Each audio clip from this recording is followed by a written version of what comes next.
Welcome to the wonderful world of wine, exploring all things wine with you. We are your hosts, Mark Lindsay and Kim Simone, and you can find us on Facebook at The Wonderful World of Wine.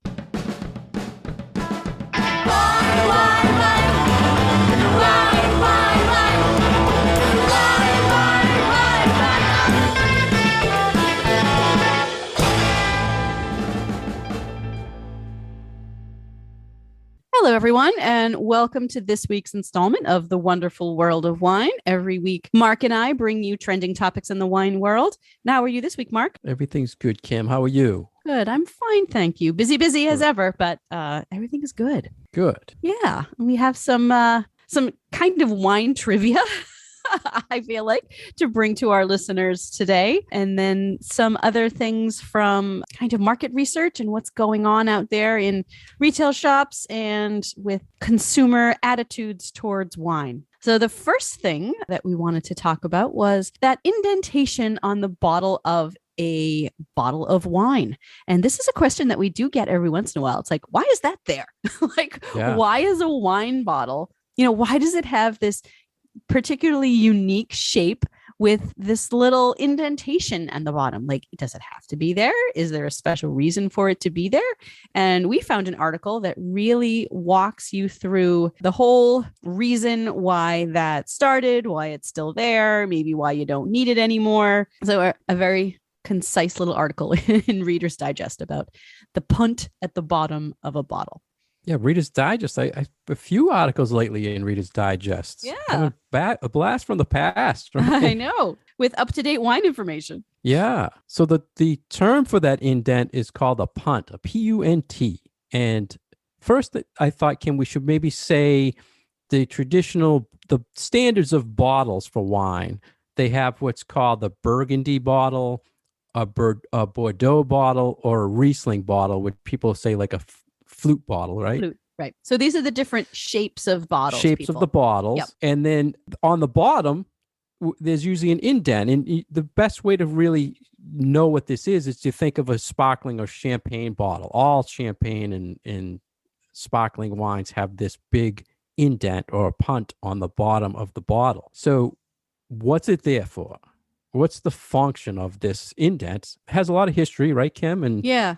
And I think most of it is actually tied to the history. So there's not necessarily, I feel like, a need to have it. And there are some traditional styles of wine bottles that actually don't traditionally have a punt. So I believe that German flute doesn't usually have any indentation on the bottom of it. Right. But the reasoning behind it seems to be tied to both technological reasons. So at one point in time, it made the glass stronger, or it made the bottom of the glass a little bit easier for the glass maker to make kind of a smoother shape so that there wasn't any rough edges on there. But the one that they mentioned first was about ease of pouring for servers in restaurants. So you could actually hold the bottle, and if it's a deep enough indentation on the bottom there, you could just stick your thumb in there and then hold on to the bottle as if the bottom of the bottle were like a little handle. have you ever done that? I have, actually. Yeah. It's not the easiest thing to do. Sometimes it's kind of hard to get that grip on that bottle that way. I've tried and been, successful in my own way, I would say. Yeah. Usually there's some weight to them that you can really put your hand in there. Oh yeah, and some of them some bottles are really heavy. But it doesn't change the flavor of the wine, whether there is that heavy indentation or not. And frankly, the shape of the bottle doesn't have any impact on the flavor of the wine either. And this is a question that I sometimes get from people, thinking that different wine bottles are shaped the way they are because they have an impact on the style of the wine inside. But really, it has nothing to do with the flavor. It really just all has to do about tradition. Yeah, the bottle styles we talked about for wine types are usually consistent for the type of wine that goes in the style of bottle. But that punt, as far as the width, the depth, the shape, or even if it's existing at all, is usually different on most bottles. Yeah. So you had mentioned the punt is there for either to make it strength for the glass, but they also mentioned something about the history. It was there so it could stand up the bottle. Right. Yep. So Because if it was when totally wine flat, bottles, yeah, when wine bottle technology was in its infancy and the bottles were maybe not made so consistently by machine and that a lot of them were still blown by hand. And I think a lot of people don't know that the technology to make wine bottles is really only a few hundred years old. It's not like the wine bottle has been around for thousands of years. It's been around for hundreds of years, yes, but still a fairly new technology in the grand scheme of things. So for a lot of wine bottles, when they were being blown by hand, you needed this extra level of, I don't want to say protection, but guarantee that it would be sturdy and that you could stand it up. But then it also had to have the ability to lie down so that the cork wouldn't dry out. when you first learned about wine, Kim, and bottle types and the punt, what was your first thing you learned that it was really used, it was in the bottle for? I want to see if we kind of, because we didn't mention it yet to the listeners. I think that when I've run across it in my studies, like the history of it, it was more tied to sediment. Correct. Does that sound That's similar to what you learned? Yeah, I love when we go in the same direction. It's because we've studied all the same stuff. And if you look at the wine, and it goes into the glass. So if a wine is the type where something is settling, if it's a sparkling where there might have been some yeast cells, dead yeast left in there or something, it would go around and settle to the bottom. So when you pour it, it helped out with that. So they didn't really focus a lot on the article about the sediment thing. It was more as the serving thing. Yeah. But I think they also mentioned about when red wines might throw some sediment as far as their tannins go, and then it can collect at the bottom of the bottle as opposed to still staying in solution. Bottom. But then that doesn't, if you're laying your wines down, it's not going to be hanging out in the bottom of the bottle anyway. It's only if you've got your wine standing up. So that one, okay, that can work, but it all depends on how you're storing your wine. So the article mentioned, what if there is no punt in the bottom of the bottle? And this is something I had to ask you about. In the article, they say, don't fear. It doesn't mean the winemaking or it's cheap, or they said, don't fear if it doesn't have it. No fear. So my question to you, Kim, if you pick up a bottle, do you look at that? No, I think I think it goes in a similar vein to using heavy bottles, using heavy glass. It's more of a marketing thing. It's more of a way that the producer is trying to signal that this is a expensive fine wine as opposed to cheap wine. Like if we're spending, and I don't know why it kind of equates in the mind that if you have this, heavy glass bottle and this really deep punt on the bottom of the bottle, that somehow that signals that this is an expensive, to be put down kind of wine. But I think that is the intention. So the glass has to cost winemaker more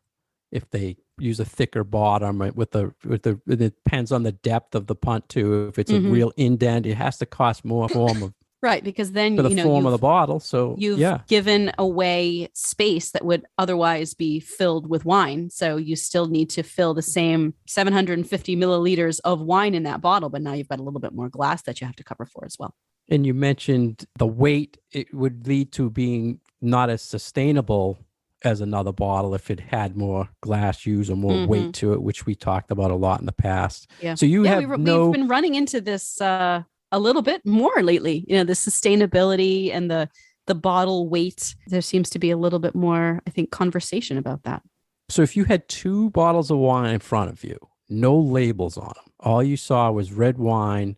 One is a short Bordeaux bottle, flat bottom, and another one's in a Bordeaux bottle, but thicker glass with like a 1-inch indent punt on the bottom. You'd have no impression that the one that's flat is probably inexpensive compared to the other? No, I think that there still is that sort of signaling that the one that obviously has spent more money on the bottle and on the glass must be a more expensive wine. Even though I know, from a experience perspective that that's not necessarily the case, I still think that there is that ingrained idea that, this must be a more expensive bottle of wine. So that marketing, is, it's doing its job. Yeah. And even to me as a wine buyer, when I see that, I've seen it many times where it's a very small format bottle, no punt or a very small punt, and it's an expensive wine.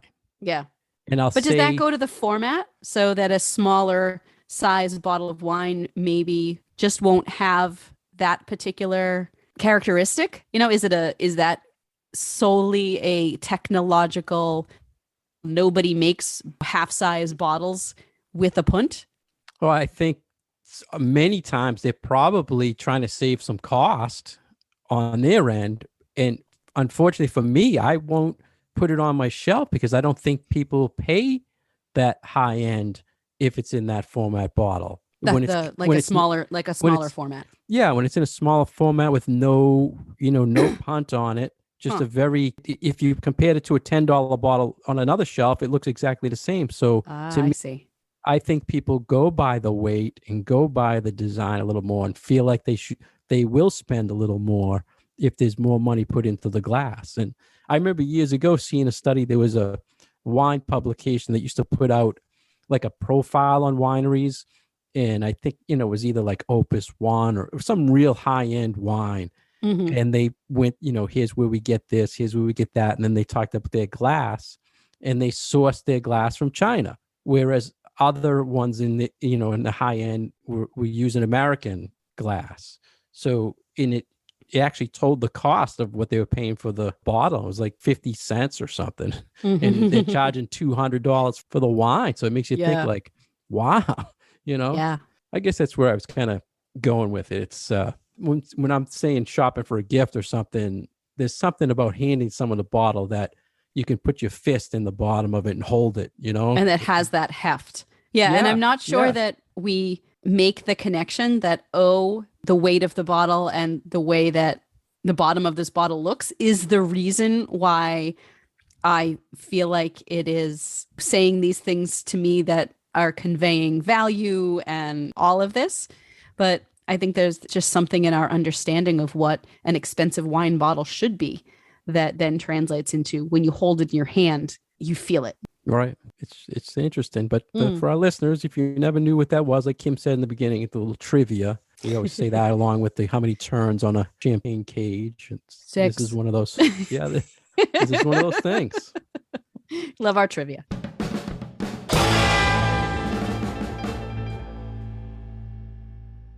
You're listening to The Wonderful World of Wine. We are your hosts, Mark Lindsay and Kim Simone. For more information about Kim, please go to her website at commonwealthwineschool.com. For more information about myself, please go to franklinliquors.com. We're here every week on Franklin Radio, WFDR 102.9 FM. You can find us on Facebook at The Wonderful World of Wine. We are also on Twitter at Wine Education. Next, Kim, we have an article, again, a little survey about online consumers search for drinks via their needs, not brands. Now, in past episodes, we talked about how people are sticking to one brand and all they care about is brands. But now this drink business report is saying they're searching more for their needs versus the brand. So what'd you think, Kim? This makes a lot of sense to me because I feel like it's how I do my shopping too.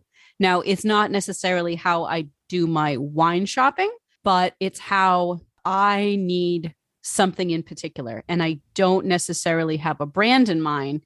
And I start Googling it, like say, I don't know, pretty face masks or something, I'm going to Google it first, and then I will be given a number of options. And then I will start making my decisions on what to buy or where to buy it from that search. So it really is based on what my need is at that particular moment.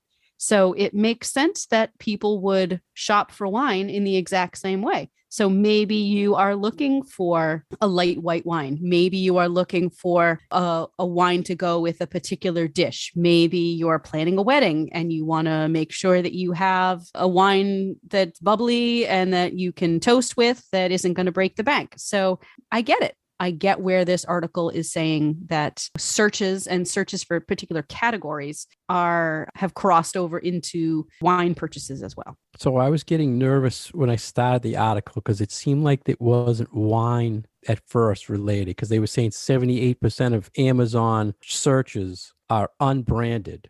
Mm-hmm. So, and I want to bring it back to what you were saying. So when you search for wine, you might search for, show me a white Bordeaux or something, specific, but maybe the average wine consumer, when they're searching, you says white wine near me, or Yeah. light white wine Right. near me. Yeah. That So a type little of bit thing. of a broader, definitely a broader category Right. search. So you think that's how what they're kind of doing here I think so. with a search, just a more broader search. Broad, but also need-based in the moment. So like if you know that you are going to have a particular meal for, say, Valentine's Day, and you do a search for what wine is going to go with this. Like I see that as a need-based search because you are focusing on one particular time that you are going to use this wine, and it's fitting in that need category, I guess, if that makes sense. Yeah. They mentioned consumers are looking for more health conscious, low cal, gluten-free, but not specific brands. So on that, I think maybe they don't know what brands make, low cal, healthy wines. Exactly. That occurred to me too. Right. That so there's that makes the total lack sense. the lack of knowledge, the lack of information out there for those things. So then, of course, you would start with a search. And it's probably good data for wine companies for marketing. They might need to market a little different to stand out, right? From hearing things like this. So, unfortunately, they can also use that, I think, in a bad way, as saying, putting more things out there with healthy, to key you into finding their product when it's not really healthy or low cal or sugar free or anything like that, because the search all these other things we've talked about numerous times. How many times have we done a Google search for something and you get totally brought a different direction based on people knowing what you're looking for? So, and I have found that with wine all the time. Like, even if I put in a very specific search, like producer, wine name, vintage, and maybe price or something, and what pops up most of the time is not that wine. It's like, why did you even show me these other wines that aren't the wine I'm looking for? And then it's like, oh, because if I don't find the wine I'm looking for, I'm going to need an alternative. And maybe this wine will be the alternative. So they're taking the chance of showing me these other options on the off chance that maybe I will settle for not the exact same thing that I'm looking for, but something similar. Right. And I have to tell you, Kim, a little insider retailer thing, but I have a system where everything I scan automatically populates to Google. And a lot of times I'll get caught and people say, oh, I know you have this product because they Googled it, right? But a lot of times people call me and say, I saw you have this product. I'm like, no, like I don't have that product. I never had it, never would have. Like, how did that even come up? So sometimes I wonder how things happen like that. Yeah. And I can actually see, what people are searching for and stuff. And some of the questions, like, I don't know where they get the information, but like I said, it all leads back to this article saying that it's a specific need. It's not a brand, and it can be really hard to find the wines you're looking for sometimes, especially online. And many times people come in, I'm looking for, I'll just make up something, Flowers wine, right? And that might be the name, but not the vineyard. So I can't search it unless I know the wine. So I have to put in the Google what they're telling me and kind of decipher and go the direction to find out who's behind it.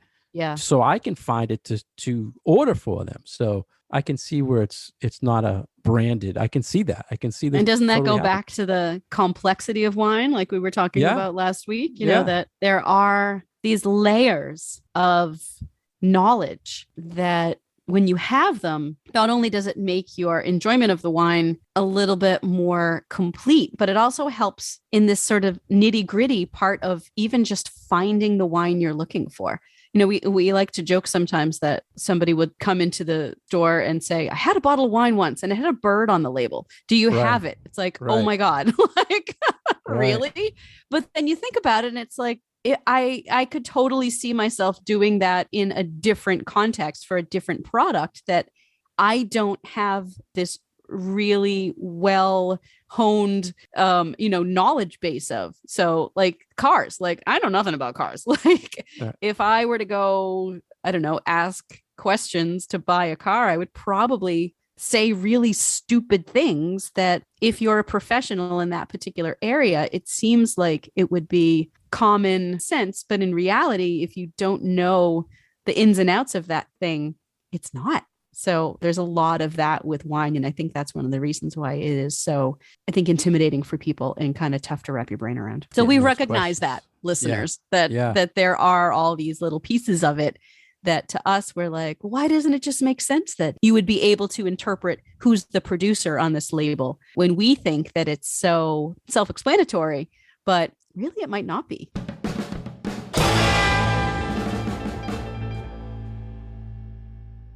You're listening to The Wonderful World of Wine, and we are your hosts, Mark and Kim. You can find more information about myself at commonwealthwineschool.com, more information about Mark at franklinliquors.com, and you can find our past episodes on SoundCloud and iTunes. So another great article that we ran across in Wine Industry Advisor Network was about the need for small retailers and why it is so important that not every wine store turns into a big box store, but that we retain our little guys out there in the market for wine retail. And you are one of those little guys that we want to keep around, aren't you, Mark? Yeah. And the way they worded this article was smaller producers need the smaller retailers now more than ever. And so I connecting think those two, the smaller producers with the smaller retailers. So here's my take, Kim, as a small retailer. This all goes back to, I always talk about, our listeners probably sick of me saying it, but the 90% thing. The big box stores or the bigger stores have to support and be supported by the bigger brands. They have no real time for a guy who's only making 5,000 cases when they need 5,000 cases for one or two stores. So we're talking about producers here, people. Correct. Not people selling the wines, but the actual people making the wines. Making the wine. So the smaller stores then are the ones who support these smaller producers. So the smaller winemakers need a place to go. They're not going to go to a big box store because they can't give them what they need for all. They'd have to give them everything they produce to put on their shelf. So this is why the relationship between a small winery, a small producer, and a small retailer works so well. And it also benefits you as a consumer and a wine buyer too, to support these people and to know where your wine is coming from. So that's my quick thing right away, Kim. Yeah. What about you? So I think that it can be one of those things that most consumers don't know what constitutes a big winery versus a small winery. So you might hear the production numbers for a small winery and think that that is a lot. Like, you hear like 40 cases, particular wine, I think like 40,000 wine. That is so much wine.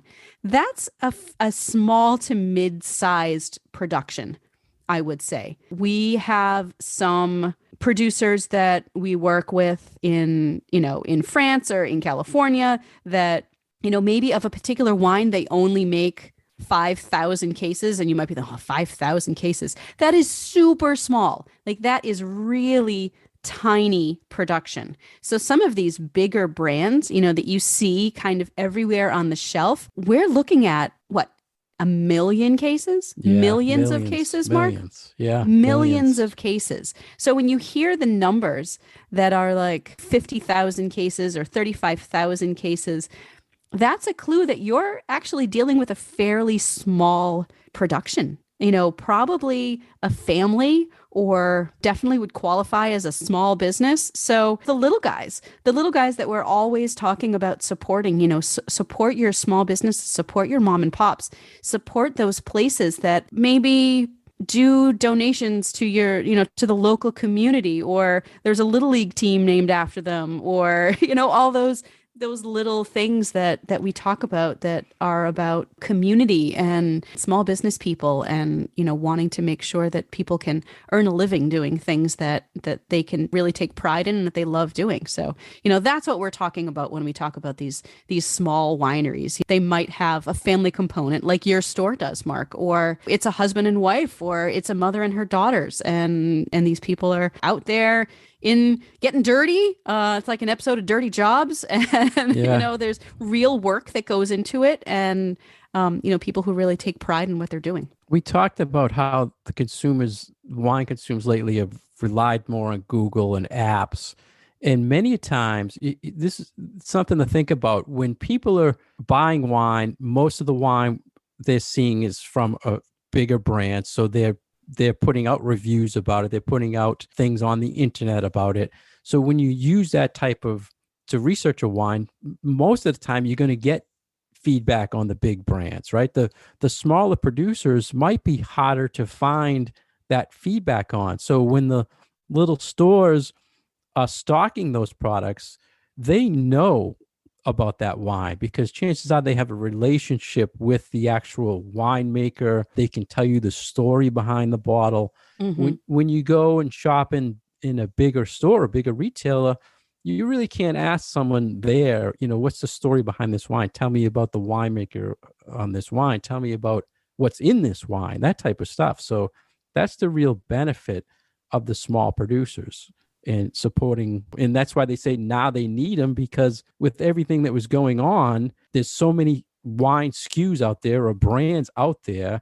There's too many, well, not enough wholesalers to support all these little guys. So the benefits of a small producer being supported by a small retailer, there's just so much out there, Kim, that there's so many products that are being produced. It's hard for that smaller producer to get things on the big store shelves. So they need those smaller stores to get those products in there. They don't have enough wholesalers that want to support their products. So if they're lucky to get into a wholesaler, then they probably have to work themselves to work with the retailer to get it on the shelf. Yeah.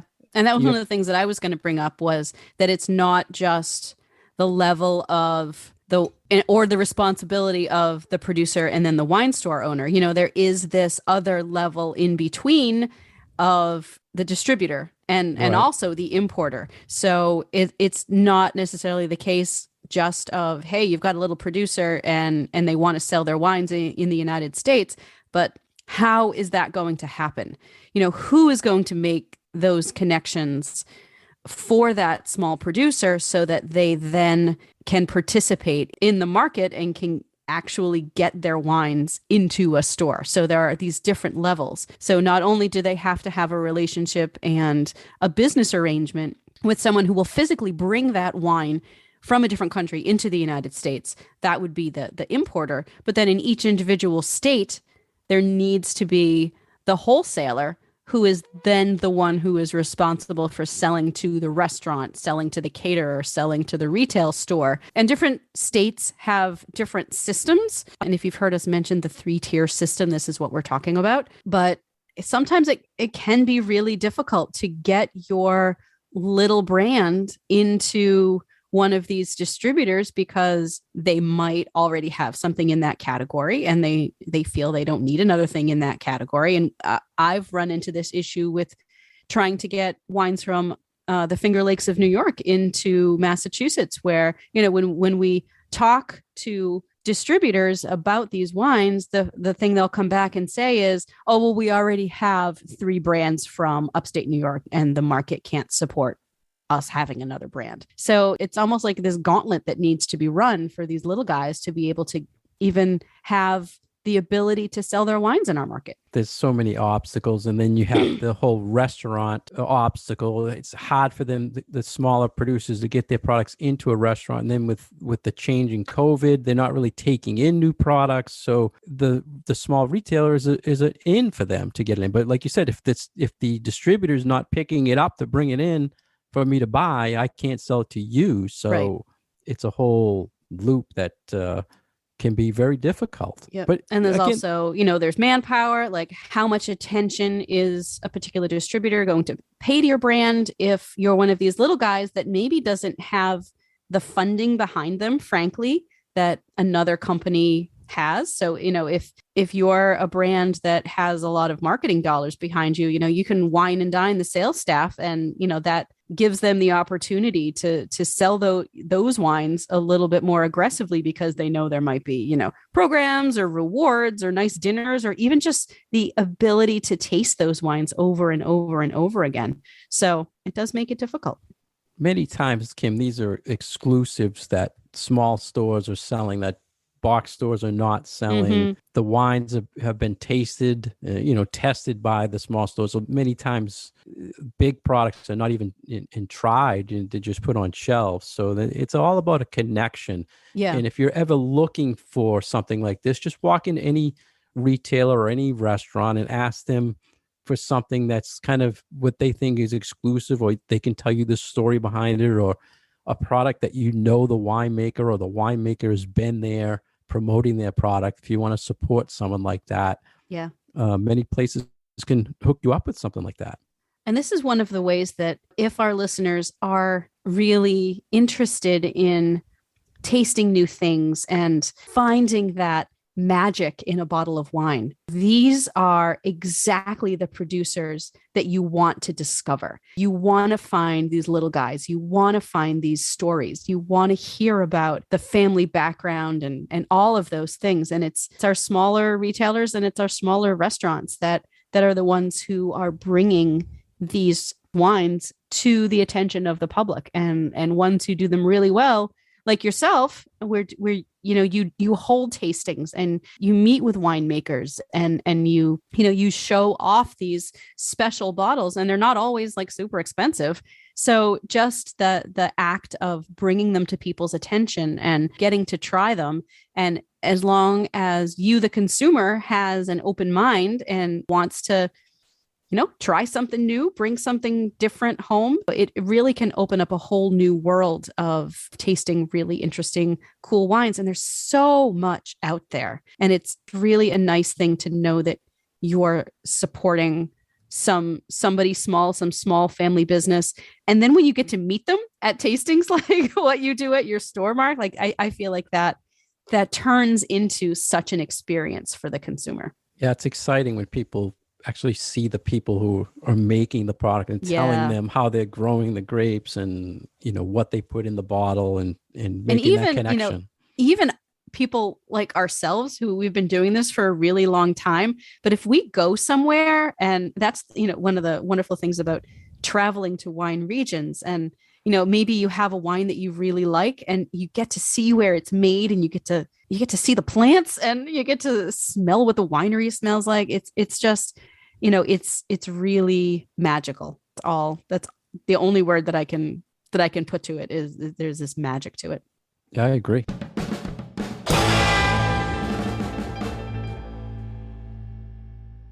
Thank you for joining us today on The Wonderful World of Wine. We've been your hosts, Mark Lindsay and Kim Simone, exploring all things wine with you. We're here every week on Franklin Radio, WFPR 102.9 FM. You can find us on Facebook at The Wonderful World of Wine.